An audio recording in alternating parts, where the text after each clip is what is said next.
All right, let's jump right in. Picture this. You're on a massive battlefield, moments before the biggest war of an era is about to kick off. But instead of swords clashing, what we get is this deep, profound conversation, a talk that gets into the very heart of life, death, and what our purpose here really is.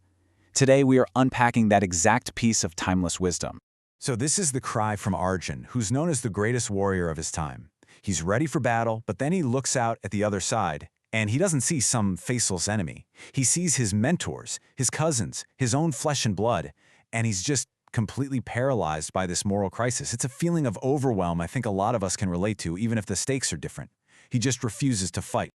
And this moment of total despair, it's the very thing that kicks off one of the most important philosophical teachings in history. Arjun's charioteer, who, by the way, is none other than Lord Krishna, starts to guide him out of that confusion and toward real clarity. Arjun's argument is just so personal, He's basically asking, what good is a kingdom if I have to win it by killing the people I love? For him, the grief of losing them would make any victory taste like ash. He's completely hit rock bottom, and it's right from that spot that the real lesson begins. Now, Krishna's response here is absolutely brilliant. He doesn't just give him a pep talk and say, you can do it. No, he completely reframes the entire problem. He shifts the focus from the temporary stuff of the physical world to the true nature of our eternal self. And here's where it all starts, with this huge shift in perspective. Krishna explains that what Arjun is seeing, those physical bodies across the field, that's all temporary, it's perishable. But the essence of who they are, the soul, well, that's eternal. It can never, ever be destroyed. This idea of the soul, or the Atma, is really the foundation for everything that follows. It's described as something that exists completely outside of time. It wasn't born, so it can't die. It's an ancient, unchanging truth. And what's really cool is how specific Krishna gets to make this point crystal clear. He wants Arjun to understand, without a doubt, that the soul is beyond any physical harm. Weapons can't cut it, fire can't burn it. It's completely immune to the physical world. This means that the death Arjun is so afraid of is, in a way, just an illusion when it comes to the true self. And to make it even easier to grasp, Krishna uses this really powerful, simple analogy. He says dying is basically like changing your clothes. You wouldn't get all torn up about an old, worn-out shirt you're about to throw away, right? And that just sums up the core idea perfectly. For the soul, death isn't the end of the line. It's just a transition point. It's a doorway from one experience into the next.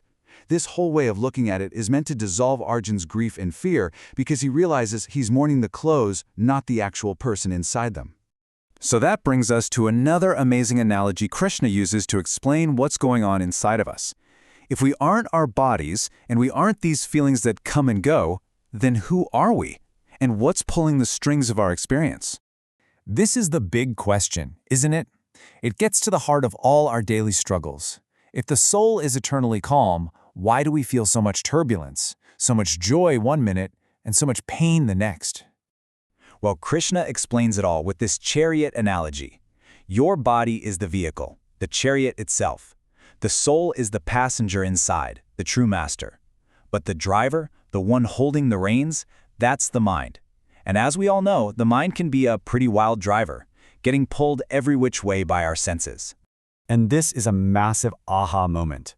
All the stuff we run after, honor, pleasure, and all the things we're afraid of, disrespect, pain, those are just experiences of the mind. They're part of the physical system, kind of like static on the radio. The true self, the soul, is just the silent observer, completely untouched by any of it. Okay, so how does all this deep philosophy actually help a warrior on a battlefield? This is the part where Krishna connects the nature of the soul directly to the idea of duty, or what's known as dharma. It's all about how to act with clarity, even when the pressure is immense. This right here is the central command. Krishna tells Arjun, look, your duty as a warrior in this situation is to fight for what's right. But, and this is the key, he has to do it without being emotionally tied to the outcome. It doesn't matter if it's victory or defeat, praise or blame. Just think about how powerful that is for a high-pressure job or a huge life decision. Krishna then lays out the logic from a warrior's point of view. For a righteous cause, there's no losing. If you win, you get to enjoy the kingdom. If you fall in battle, you attain a higher realm. The focus is all on the rightness of the action itself. If you just do your duty without fear of the result, you've already won, no matter what happens on the outside.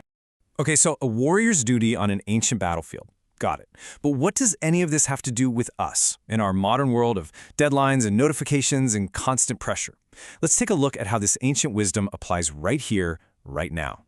And that's a totally fair question. The battlefield might seem worlds away, but that inner conflict Arjun is feeling, the fear of failure, the attachment to getting a certain result, being totally overwhelmed by emotion, that's something we all deal with, whether it's at work, in our relationships, or trying to reach a personal goal. So these teachings really boil down to some actionable advice for dealing with intense pressure. Focus on doing your work well, the process, instead of obsessing over whether you'll get that promotion or that praise.